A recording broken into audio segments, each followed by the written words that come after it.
no presencial en las universidades tanto públicas como privadas.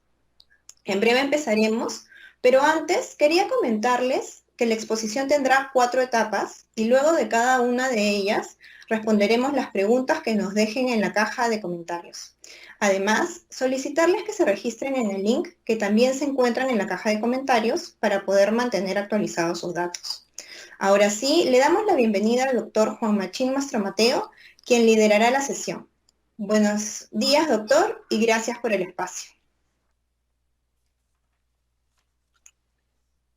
Muy buenos días, amigas, amigos.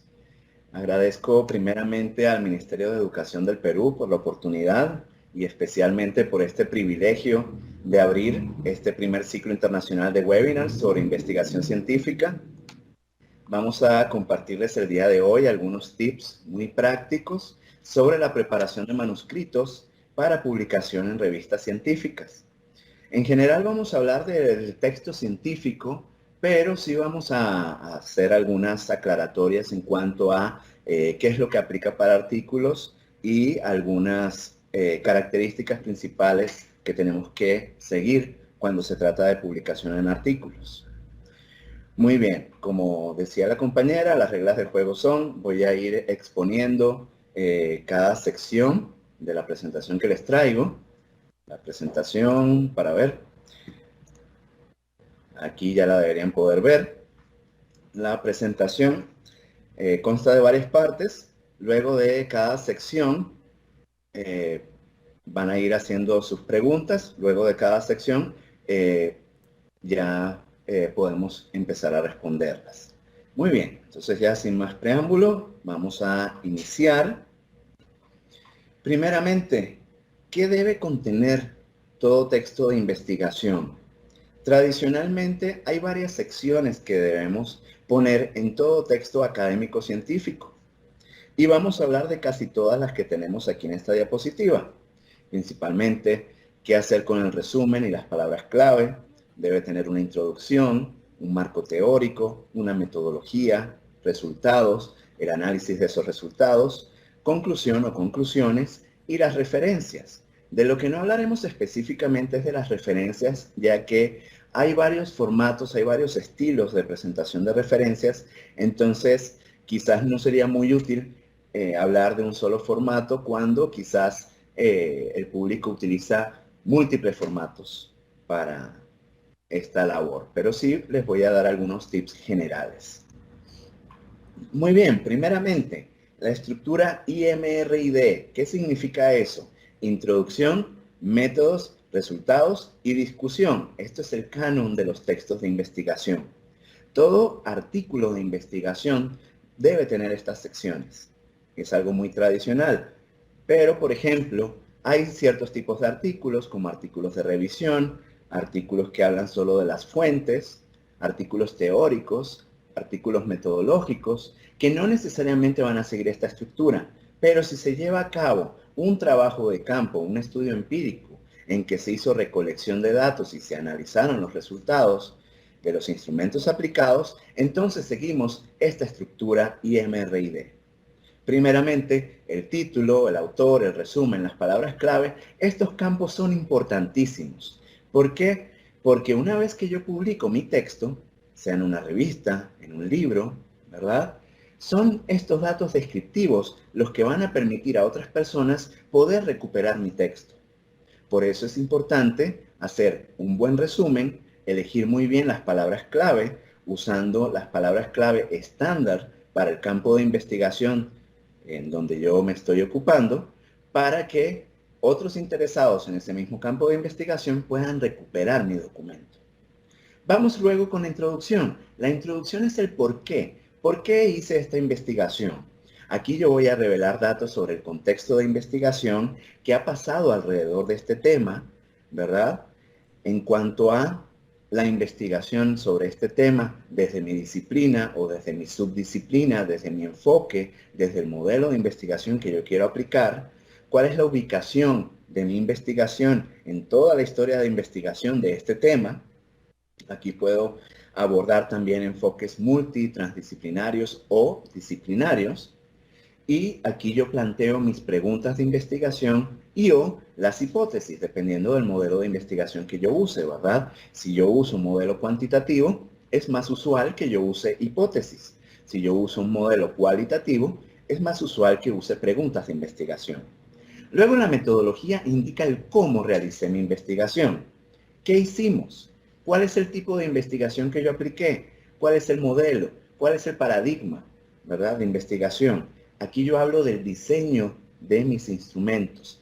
¿Cuáles son los instrumentos que yo usé? Usé encuestas, usé cuestionarios, entrevistas, grupos focales. ¿Cuál fue el diseño o protocolo que se siguió para la aplicación de estos instrumentos? Y además voy a definir cuál es el tipo de análisis de datos que yo apliqué sobre los resultados obtenidos. Posteriormente tenemos la sección de resultados. El resultados es el que encontré en mi investigación. Aquí yo hago un resumen de hallazgos. Aquí presento la respuesta a las preguntas de investigación o hago la comprobación de hipótesis. Luego en la discusión, entre discusión y conclusión, yo voy a responder a la pregunta ¿por qué lo que yo hice es importante? Aquí revelo la importancia de mi trabajo, cuáles son sus contribuciones al área de investigación. Hago un tipo de o una especie de conversación o diálogo entre mis resultados y lo que dicen las fuentes. Por ejemplo, yo encontré tal cosa entre las evidencias y datos que recabé y esto se compara con lo que encontraron estos otros investigadores, poniendo apropiadamente la cita nuevamente. Y puede ser que esté de acuerdo con resultados previos o puede ser que haya encontrado cosas nuevas que previamente no se habían discutido. Luego tengo, para cerrar, la sección de referencias. Aquí solamente presento un listado de toda fuente que fuera citada en el artículo. Se espera que todas las fuentes que yo cité a lo largo del texto esté toda la descripción de cada una de esas fuentes en esta sección de referencias. Muy bien, vamos con el título, resumen y palabras clave. Y aquí decimos, lo primero es lo último. Lo primero que va a aparecer en el texto usualmente es lo último que redacto o es lo último que modifico, ¿verdad? Ya que necesito tener hasta los resultados, la discusión y la conclusión para poder hacer realmente un buen resumen. Y por supuesto presentar un buen título. Los títulos van a variar, por supuesto. Tenemos las normas internas de la institución donde estemos laborando o donde estemos estudiando, que puede definir algún criterio de cuántas palabras máximas puede ocupar un título. También ciertas editoriales o revistas van a tener también un límite, pero los títulos son alrededor de 10 a 15 palabras. Y lo importante es evitar términos vagos en el título. Es decir, el título tiene que ser muy preciso en lo que hace mi artículo, en lo que contribuye mi artículo y presentar el tema de lo que trata. Luego tenemos el resumen. Y el resumen nuevamente hay mucha diversidad en cuanto a cuál es la extensión del resumen. Esta extensión puede ir de las 200 hasta las 500 palabras. Hay incluso algunas revistas que piden la barbaridad de 100 palabras, ¿no? Ese es un resumen muy difícil de hacer. Vean el resumen como un microartículo, ¿sí? Cuando se trata de un artículo de investigación, el resumen de ese artículo va a ser un microartículo. Va a presentar cada una de estas secciones, pero de la manera más sintética posible, ¿verdad? También es una carta de presentación del artículo. En el resumen debemos precisar por qué es interesante leer el artículo, por qué mi artículo puede ser valioso para los lectores u otros investigadores que estén investigando sobre mi mismo tema. Entonces, en este sentido es una carta de presentación de mi artículo. En el resumen es importante que yo señale el problema de investigación, hable un poco de cuál es el contexto de este problema, el objetivo, ¿verdad?, de la investigación, los métodos que se usaron, cuál fue el tipo de estudio, cuáles fueron los tipos de instrumentos que se usaron, de manera muy general, ¿verdad? ¿Y cuáles son los resultados y conclusiones más importantes? Quizás se hayan encontrado buscando fuentes en que hay resúmenes que no le dicen nada sobre el artículo. Ahí tienen un ejemplo de un mal resumen, ¿verdad? porque el resumen debe expresar todas estas cosas que son importantes saber para determinar si el artículo es útil o no, si vale la pena leer el resto del artículo, ¿verdad?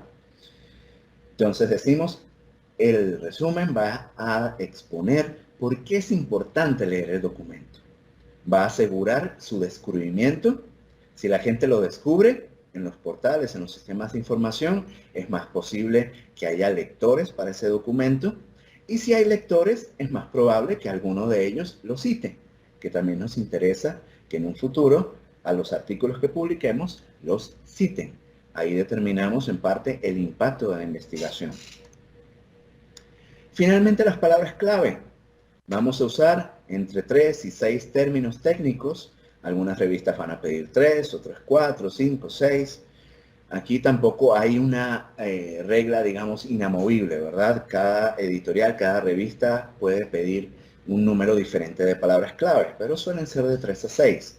Pero lo importante es que sean términos técnicos que sean usados en fuentes similares. Una buena manera para determinar cuáles son las palabras clave es recordar cómo hice para recuperar mi bibliografía. ¿Cuáles fueron esos términos que usé en los sistemas de información para recuperar los documentos con los que trabajé, verdad? Entonces, una vez que yo recuerde esos términos y también vuelva a ver los artículos que yo usé, puede que descubra algún término que es muy preciso para esa área de investigación y que muy bien debe integrar esa lista de palabras clave. Vamos a pasar con la introducción.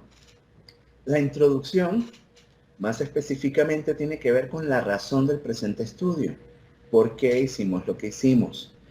Podemos presentar el planteamiento del problema. Pasa esta situación.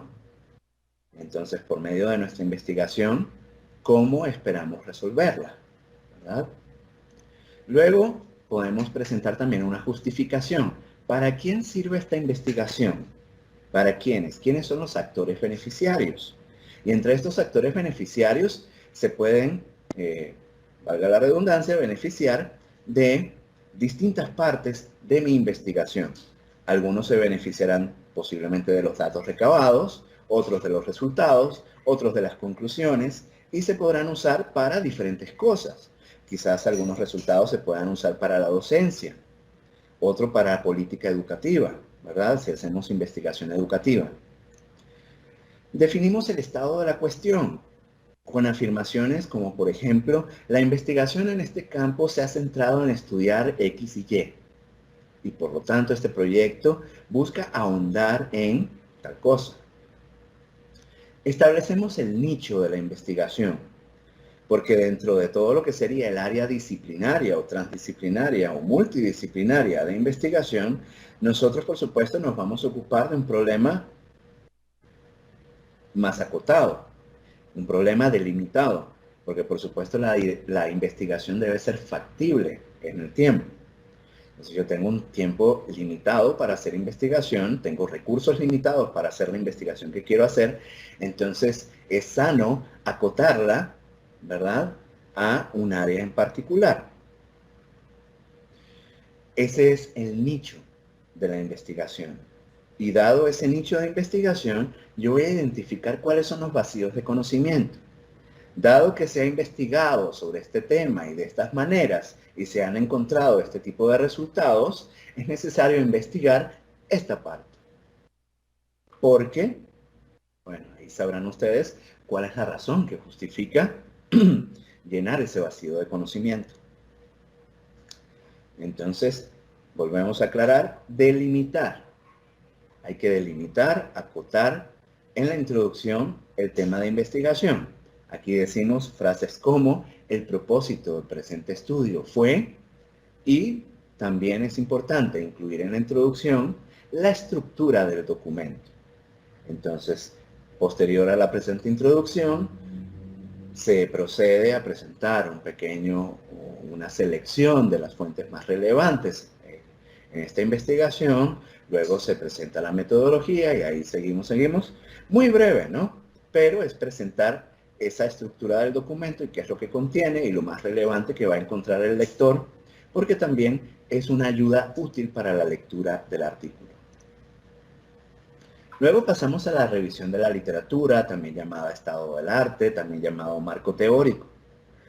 Fíjense que esto no está dentro de la estructura IMRID, porque en la estructura IMRID, si tenemos que usarla estrictamente, podemos incluir una breve revisión de la literatura, incluso dentro de lo que sería la sección de introducción.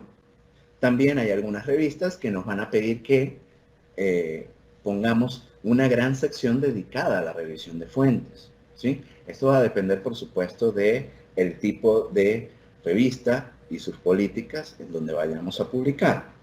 Pero, por supuesto, siempre es bueno incluir algo para que el lector se ubique, ¿verdad?, en el área de investigación, y muy importante para que pueda entender qué fue lo que hicimos dentro de lo que sería todo un continuo de investigación. Aquí vamos a presentar teorías, métodos, modelos, investigaciones previas relacionadas a la mía, ¿verdad? Aquí hay que ser muy preciso y muy específico y muy selectivo. Y esto se va desarrollando con el tiempo. Por supuesto, si son de sus primeras investigaciones, puede ser que tengan la impresión que todos los documentos que están recuperando van a servir para la investigación. Y luego van a ir desarrollando mayor crítica, mayor capacidad de crítica y de filtrado para presentar solamente lo que es necesario presentar. Esto es una habilidad que se va desarrollando con el tiempo. Además, definir dónde se enmarca la investigación, dentro de cuáles de estas teorías, dentro de cuáles de estos modelos, porque también las teorías y los modelos determinan los tipos de instrumentos que voy a usar. Y también van a determinar los tipos de análisis que voy a emplear. Y por supuesto, van a determinar quién puede evaluar mi investigación. Porque a veces los paradigmas de investigación en una disciplina puede que estén reñidos, ¿sí?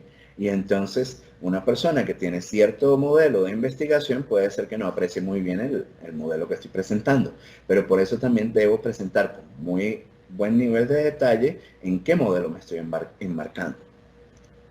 Entonces todo esto va a presentar todo el contexto necesario para entender el artículo que estoy presentando. Aquí algunos tips para presentar las citas.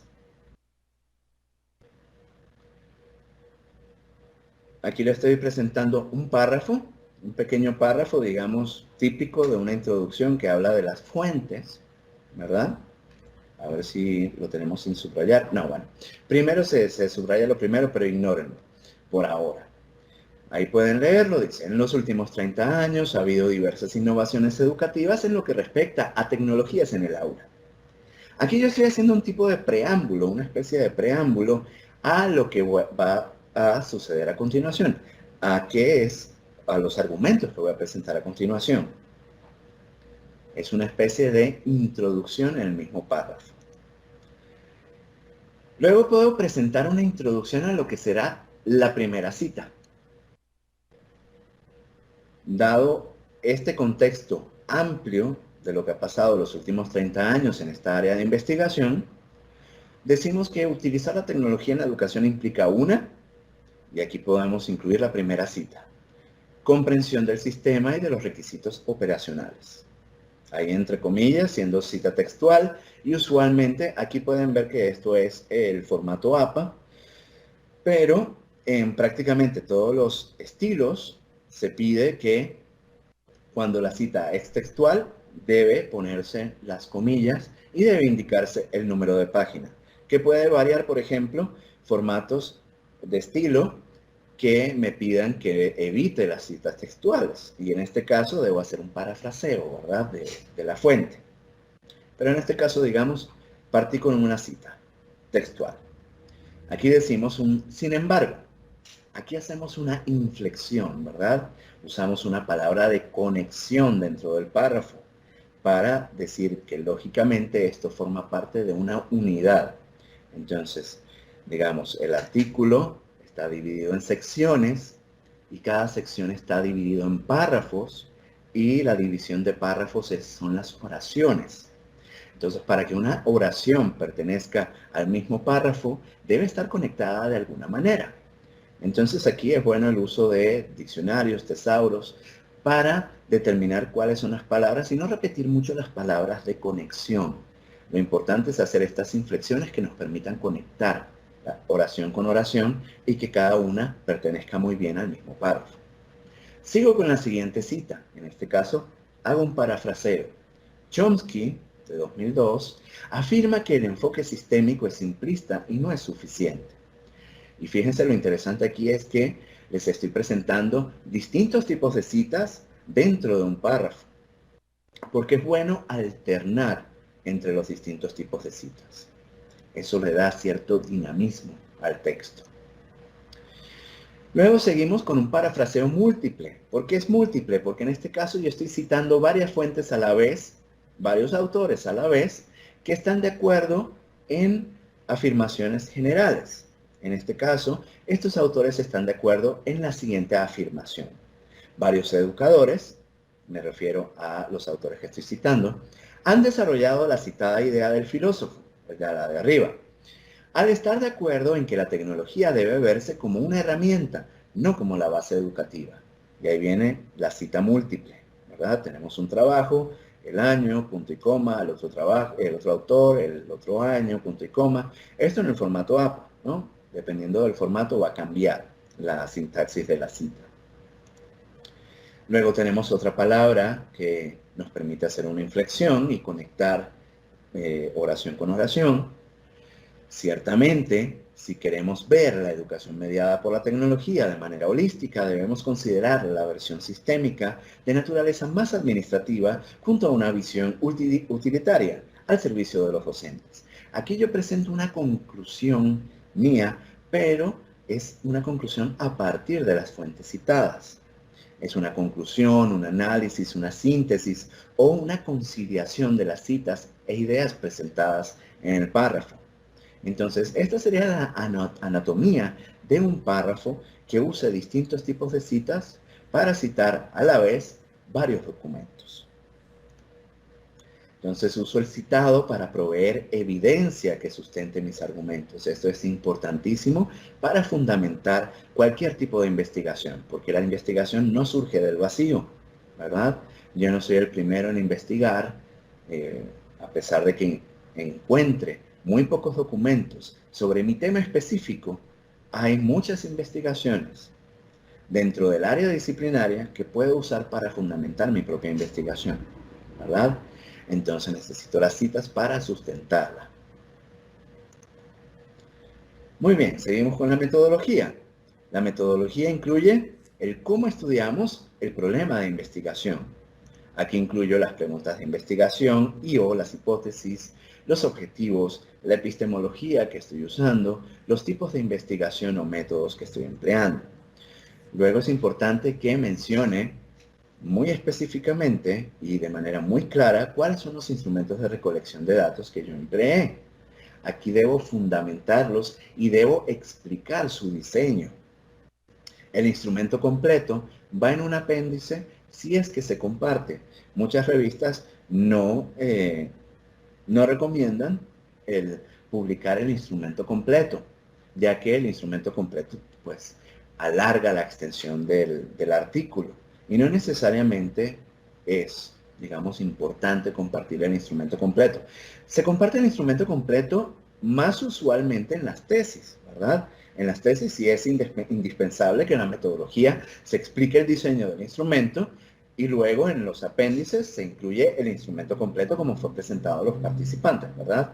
Si fue una encuesta, en la metodología se explica cuáles son los tipos de preguntas, los temas, ¿verdad? Y por qué se hicieron las preguntas que se hicieron, qué era lo que se quería encontrar con esas preguntas, y posteriormente en el apéndice se comparte el instrumento completo, ¿verdad? Y luego, importante no olvidar decir cómo analizamos los datos. Usamos este instrumento para recopilar los datos, de qué tipo fueron los datos que recopilamos, cuantitativos, cualitativos, mixtos, y qué fue lo que se hizo con esos datos para poder hacer un análisis. Y ya con esto vamos por la mitad del trabajo, ¿verdad? Nos queda desarrollar la sección de resultados. Aquí hacemos una presentación de los datos recabados, una presentación ordenada, sintética, ¿verdad? Empleamos formas de visualización que permita al lector entender más fácilmente cuáles fueron los datos recabados, y además estas herramientas de visualización son herramientas de síntesis. ¿De qué herramientas estoy hablando? Pues de tablas y gráficos, en que yo condenso de manera visual los datos que recabé. Aquí es importante, además de presentar tablas y gráficos, el identificar cuáles fueron las tendencias de los resultados. Te presento en esta tabla tales evidencias, tales descriptivos estadísticos, por ejemplo, y abajo te explico qué es lo que contiene la tabla. Porque muchas veces se comete el error de presentar la tabla y se dice, por ejemplo, se recabaron los datos de personales o los datos generales, digamos no personales, porque usualmente no hay que identificar a los sujetos que participaron en el estudio, sino que se presentaron los datos generales de, digamos, tipo de aprendizaje que tuvieron los sujetos estudiados, ver tabla 1. Ok, ¿qué hago con la tabla 1 y si no la quiero ver? Bueno, hay que explicar en el texto también, presentar muy sintetizado también qué es lo que dice la tabla, qué es lo que incluye el gráfico, porque eso es importante, cuál es la tendencia dentro de esos resultados presentados también visualmente. ¿Ah? La discusión suele resumir los hallazgos, hace una síntesis y explicación de las tendencias.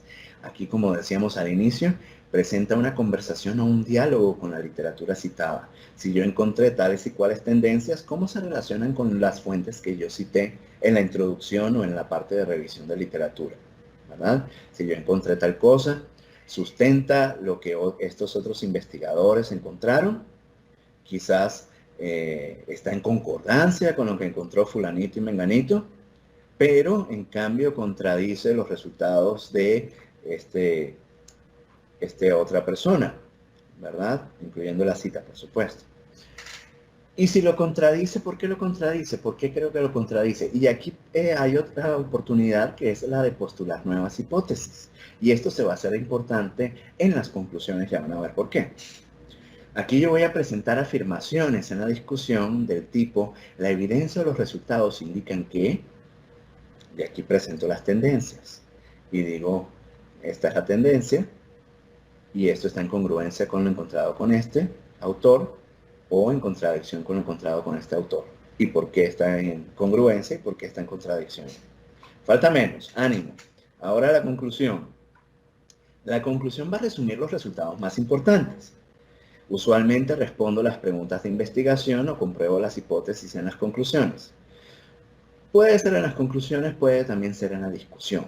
Pero importante es no olvidar responder las preguntas de investigación y comprobar las hipótesis, dependiendo de cuál fuera el sistema que yo usé en la metodología, ¿verdad?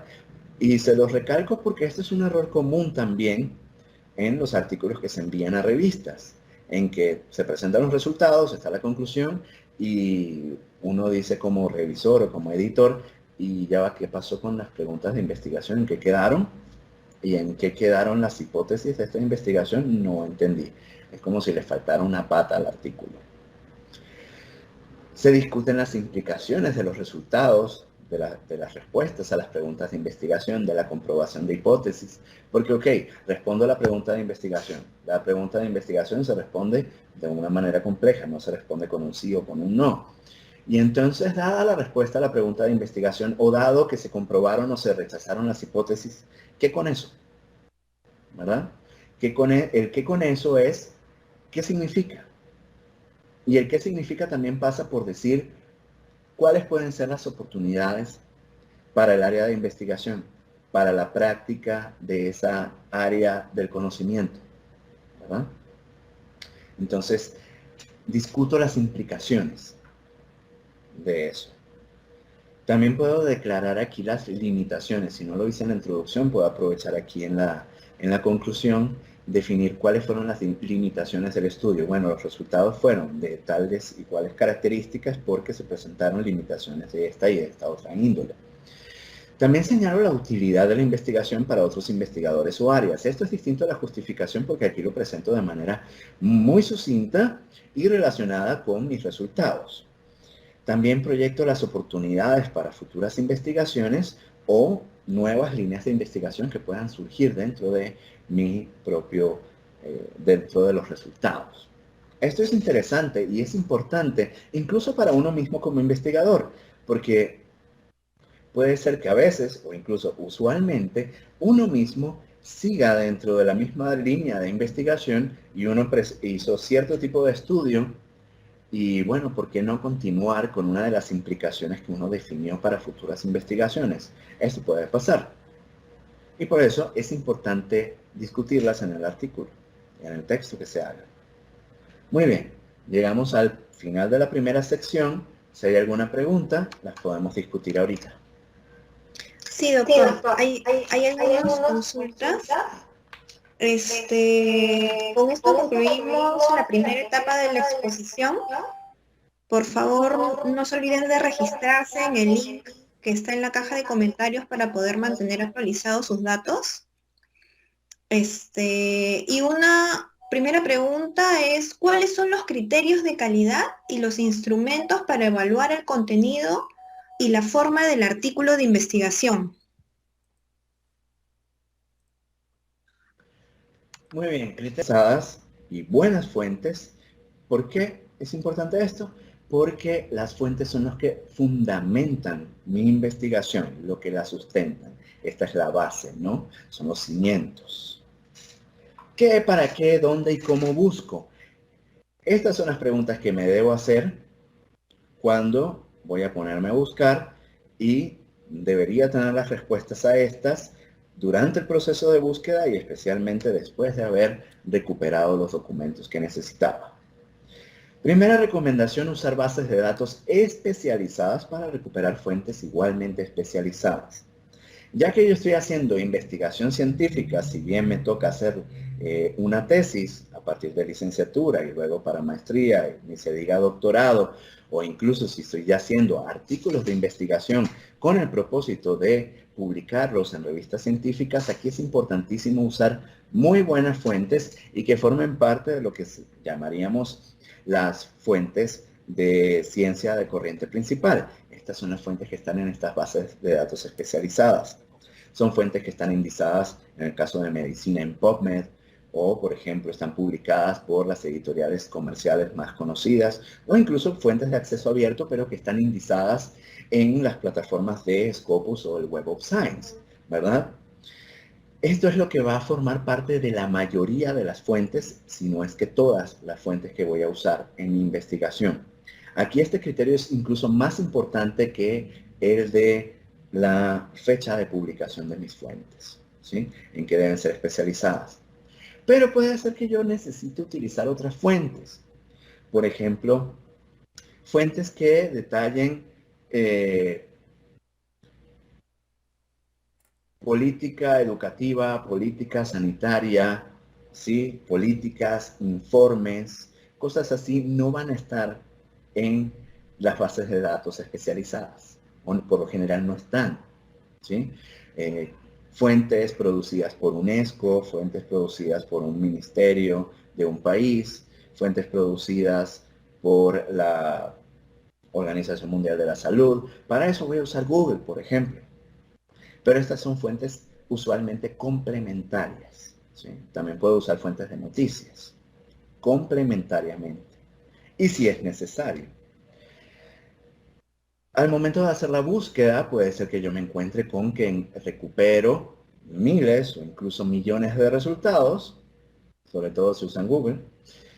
Aquí es importante saber cómo enfocar o delimitar el tema. Y prácticamente cualquier sistema de información, incluyendo Google, que se precie, va a incluir opciones de filtrado y de delimitación que yo puedo aprovechar. Eso sí, la mayoría de los estudiantes, digamos, de licenciatura, puede ser que no sean usuarios tan asiduos de Google, sino que, por ejemplo, hacen la búsqueda y en general se conforman con los primeros resultados, pero aquí es una cuestión de también aprender y enseñar a usar estas plataformas, incluyendo Google, para poder delimitar mejor las búsquedas y no quedarse con los primeros resultados de una búsqueda muy general.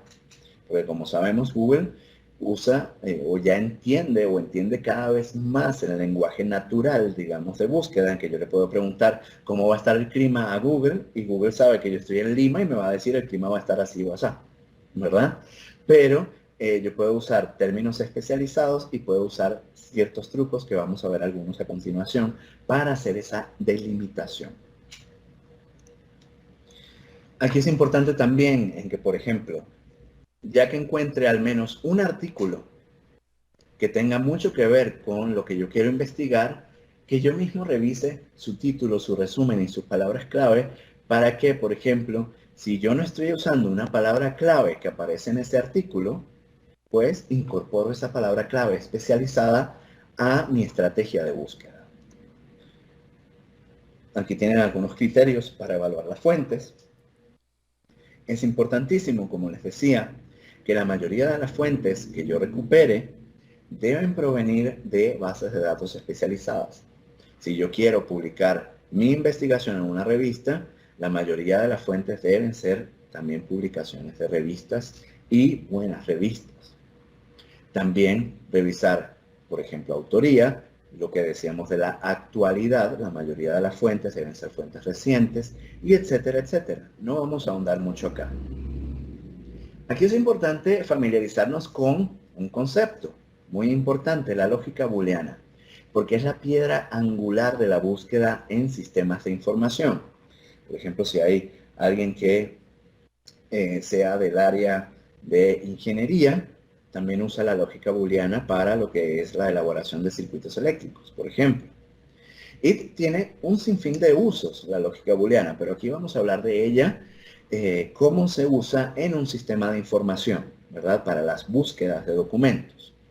Aquí tenemos 3 operadores básicos, que estos no deben faltar en ninguna búsqueda, y son el i, el o y el no. Y usualmente en los sistemas de información se expresan así en mayúsculas y en inglés. Porque cuando los uso de esa manera, el sistema de información entiende lo que yo quiero hacer. Así lo ponga en la caja de búsqueda. Otra recomendación, otro tip importante, es que cuando yo voy a usar términos, conceptos que están integrados por 2 o más términos, 2 o más palabras a la vez integrando un concepto, los ponga entre comillas. ¿Para qué? Para que me busque esas palabras en ese orden. Porque si no, por ejemplo, si yo tengo el concepto estrategia didáctica y no lo pongo entre comillas, el sistema va a buscar estrategia, va a buscar didáctica y va a buscar estrategias didácticas. Yo quería buscar una cosa y me busco 3, ¿verdad? Aquí es importantísimo entonces, si el concepto que yo busco está integrado por 2 palabras o más, las ponga entre comillas para indicar que es esa expresión exacta. Entonces aquí tenemos un ejemplo con el operador booleano AND. Esto es un operador de exclusión en que yo le digo al sistema, yo estoy buscando esto y esto, ¿verdad? Pero que aparezcan al mismo tiempo, no necesariamente en la misma ubicación, pero deben aparecer en el documento estos 2 términos, ¿verdad? Aquí yo estoy, fíjense el diagrama de Venn, aquí, esta área en azul sería lo que resultarían la cantidad de documentos en que aparezcan los términos aprendizaje y el término estrategias didácticas. En cambio, si yo, por ejemplo, estoy interesado en uno, en el otro y en los 2, aquí yo uso, aquí viene el no. Aquí viene el no. Si yo estoy, por ejemplo, interesado en un concepto y yo sé que en las fuentes usualmente vienen los 2 conceptos, pero el segundo no me interesa, aquí yo uso el no para excluir uno de los términos. Entonces, si yo digo, quiero recuperar los documentos que tengan el término aprendizaje, pero no el de estrategias didácticas, porque no me interesan esas, le pongo el no. Entonces va a recuperar esa área sombreada. Y el o, como decía, es cuando me interesa un concepto, el otro y los 2 a la vez. Aquí yo uso el o, ¿sí? Para recuperar absolutamente todos los documentos que tengan uno, el otro o los 2, independientemente de sus combinaciones. Y yo en el ejemplo puse 2 términos, pudiera tener, por supuesto, más términos. Y por supuesto, este es un ejemplo muy sencillo. Una buena búsqueda debería tener más términos aún. Hay otra cosa que se llama la truncación. Y esto es muy útil cuando busco varias palabras con la misma raíz o varias palabras que empiezan de manera igual. Aquí tenemos un ejemplo. Educa y la truncación que suele representarse o suele utilizarse como un asterisco. Si pongo educa asterisco, el sistema va a saber que debe recuperar todo lo que empiece por educa. Sea educación, educacional, educativo, educativa, educando, educanda, todo lo que empiece por educa. Sea que se me ocurra o no se me ocurra en el momento que estoy haciendo la búsqueda. Bien. Entonces, aquí hay un tip para usar el Google Académico. Quizás muchos de ustedes lo han usado como Google, solamente poner algunas palabras y ver qué es lo primero que recupere y ver más o menos las primeras páginas y ya. Pero, aunque a Google parece que le da un poco de pena mostrar que tiene una búsqueda avanzada, la búsqueda avanzada de Google existe. Y como tienen en pantalla aquí la flechita, en estas 3 barras, si le dan clic acá, va a desplegar varias opciones en donde está incluida la búsqueda avanzada. Una vez que hacen clic en la búsqueda avanzada, va a traer esta cajita de texto, en que van a ver buscar artículos. Y esta caja de texto van a ver que, aunque no usa los operadores booleanos, esta caja de búsqueda avanzada está construida con la lógica booleana. Vamos a ver. Dice buscar artículos con todas las palabras. Esto suena al operador booleano de y, el and. Entonces, todas estas palabras deben estar presentes en el texto. Entonces aquí, como es el tema actual, puse COVID, cardiovascular, tratamiento, inmunidad, incluso puse Perú. Con la frase exacta, aquí puedo poner uno de esos términos compuestos por varias palabras. Con al menos una de las palabras, aquí puse COVID, coronavirus, prueba, vacuna. Es decir, me interesan esas palabras, pero no necesariamente tienen que estar en el texto. Al menos tienen que tener una. Entonces este es el operador de o. Sin las palabras, y aquí puse psicométrico, dermatitis, tuberculosis, zika. No me interesan esas cosas. Esto es el no. Y luego, fíjense esta opción, donde las palabras aparezcan en todo el artículo o en el título del artículo. Aquí hay que tener cuidado. Si a mí me aparecen muchísimos resultados, yo pudiera probar buscar en el título del artículo, pero esto delimita muchísimo la búsqueda, porque va a buscar las palabras que me interesan solo en el título. En cambio, con la otra opción va a buscar en todo el texto del artículo, ¿verdad? Luego tiene otras opciones, mostrar artículos escritos por, ya esto es muy específico, mostrar artículos publicados en, si estoy interesado en una revista en particular. Esta última sí es útil, mostrar artículos fechados entre, y aquí puse 2019-2020. Y como ven, los resultados de esta búsqueda avanzada fueron muy específicos, fueron 141 resultados. Algo interesante de por qué es importante usar el Google Académico.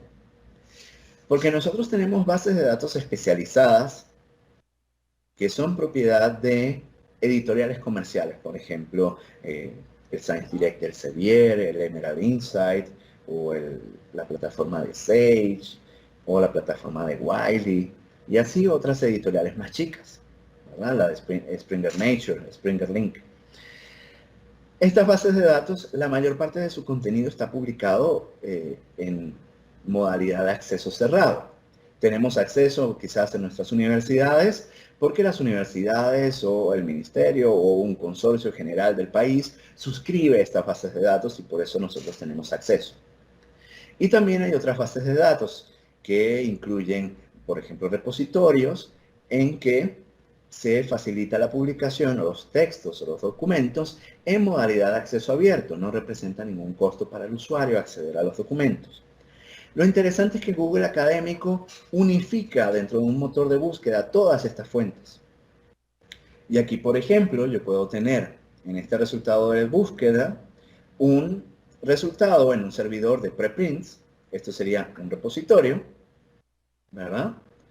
Tenemos aquí una revista que sería la de Nature, que esa es una revista comercial de Springer Nature.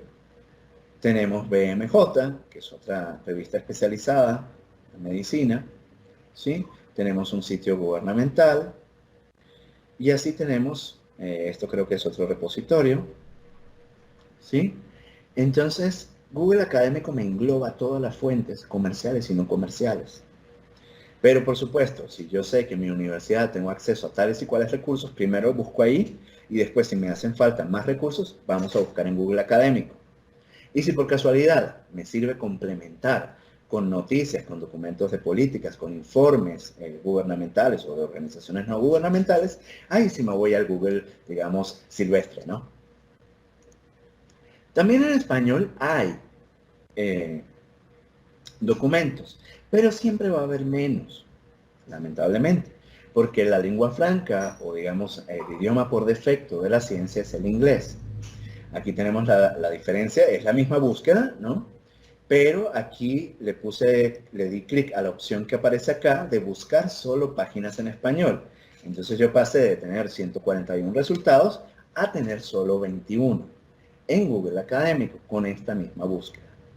Algo importante es, en prácticamente todo sistema de información que tenga documentos en distintos idiomas, es importantísimo buscar en inglés para que me presente primeramente todos los documentos que hay.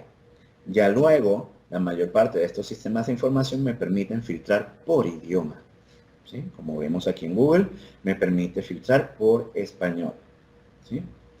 Muy bien, aquí una pequeña promoción para que nos acompañen, por ejemplo, el jueves 27 de agosto, donde el doctor Ricardo Arencibia nos va a hablar sobre cómo descubrir nuevo conocimiento en las fuentes de información para la investigación.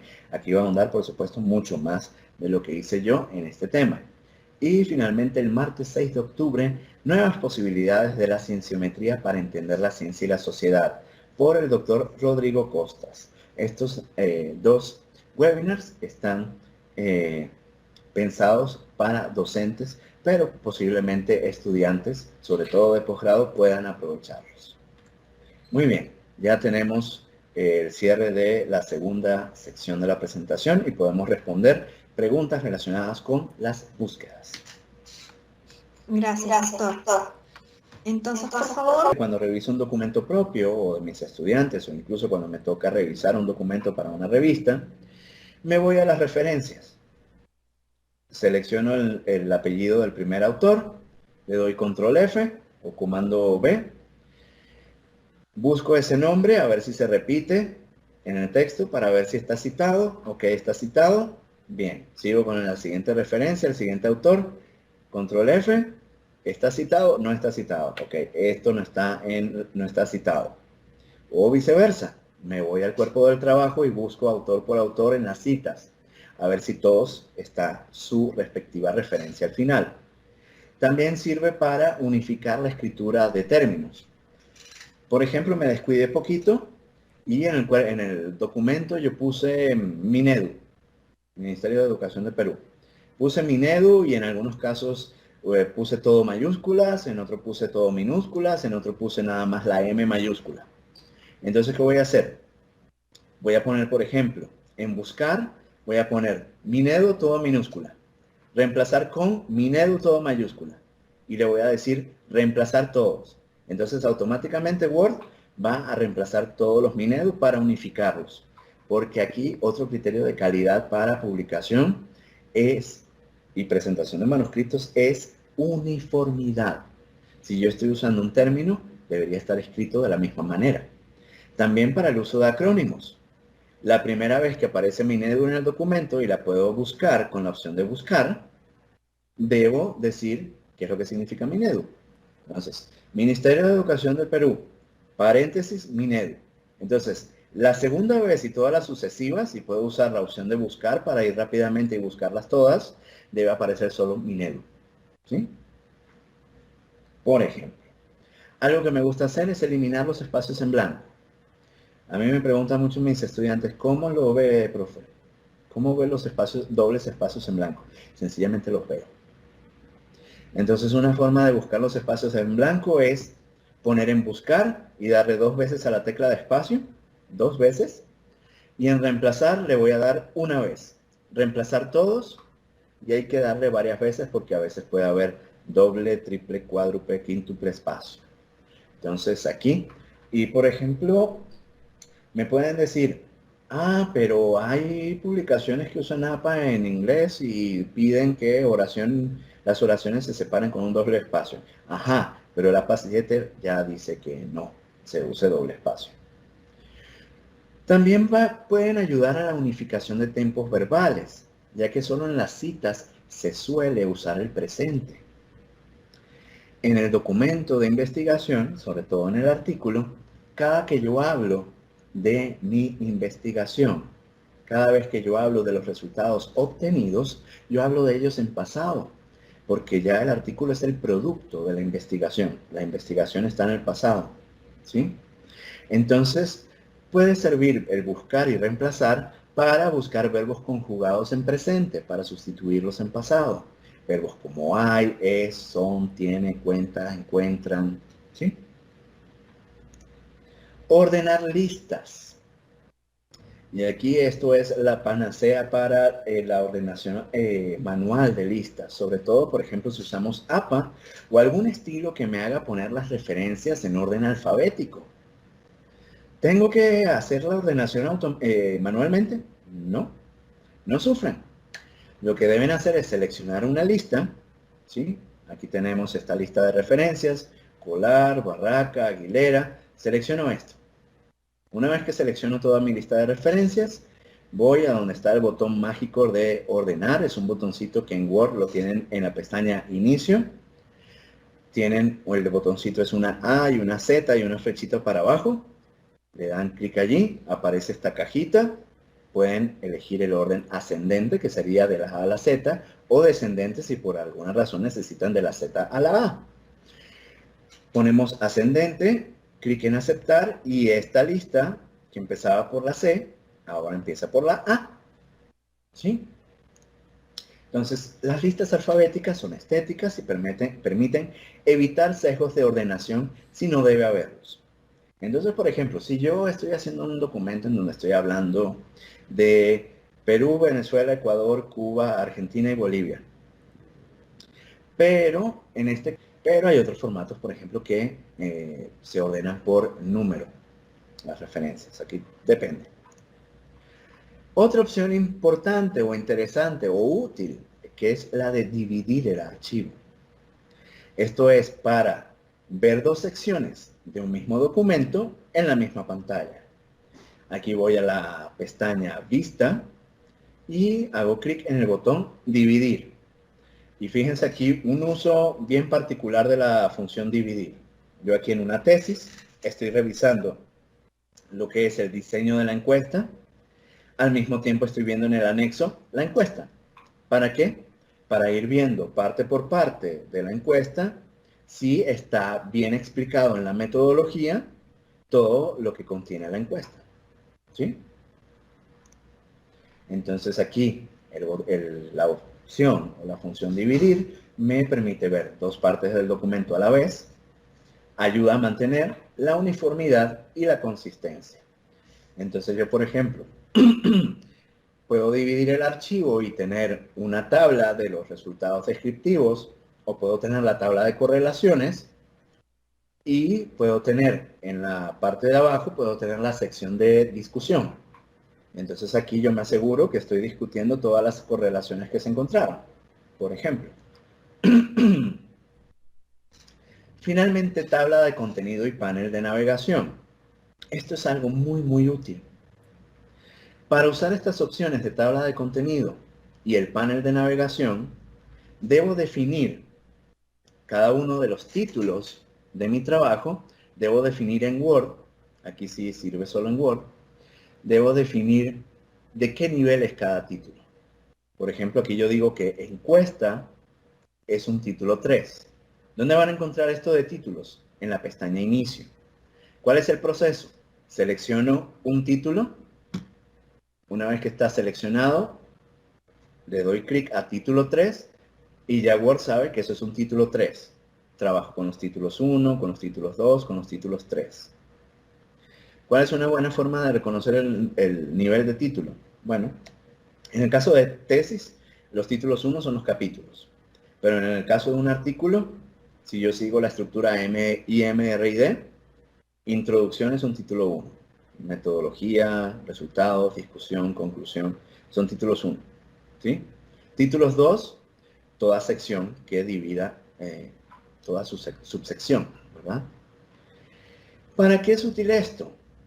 Pues yo puedo empezar con un esqueleto de el trabajo que yo quiero ir desarrollando. Un esqueleto por sección, por tema, ¿sí? Y yo defino el nivel del título. Lo útil de esto es que primeramente, si yo le doy clic a la pestaña Vista y activo el panel de navegación, el panel de navegación es este que veo acá, que tiene todos los títulos. Entonces, la redacción científica usualmente es un proceso no lineal. Entonces, yo puede ser que desarrolle un poco la teoría hoy, luego estoy planificando la aplicación del instrumento y voy saltando de sección y sección. Y aquí el panel de navegación me da una especie de función de navegación, de hipervínculos entre las secciones de mi trabajo. Yo voy a trabajar un poquito con esta sección hoy, bueno, me voy a esa sección. Entonces esto puede ayudar mucho al proceso de redacción. Y por supuesto, una vez que yo defina los títulos, también puedo usar la función de insertar una tabla automática de contenido, porque no la tengo que hacer manualmente, no es necesario. Por supuesto, un artículo no lleva tabla de contenido, por eso no les estoy mostrando exactamente dónde se pone o dónde está la opción, pero en una tesis sí se suele hacer. Bueno, se debe hacer. Muy bien, entonces el panel de navegación parte de una estructura general para escribir el documento, expande y mejora mientras la podemos expandir, esta estructura con la que estoy trabajando, la puedo expandir, la puedo mejorar mientras trabajo en el texto. Y estas funciones resultan, por supuesto, en una tabla de contenido navegable, sea que la voy a necesitar para insertar en la tesis, o si tengo un artículo de investigación, sencillamente es para mí, para moverme a lo largo del documento con mayor agilidad. El pegado especial. ¿No se han encontrado que copian texto de un documento a otro y de repente aparece en un formato totalmente diferente? Así es como hizo Kanji aquí, ¿verdad? Pego un texto de otro documento y queda con otro formato. Ahí lo ven en rojo y en cursiva y en otro tipo de letra. ¿Qué hago en este caso?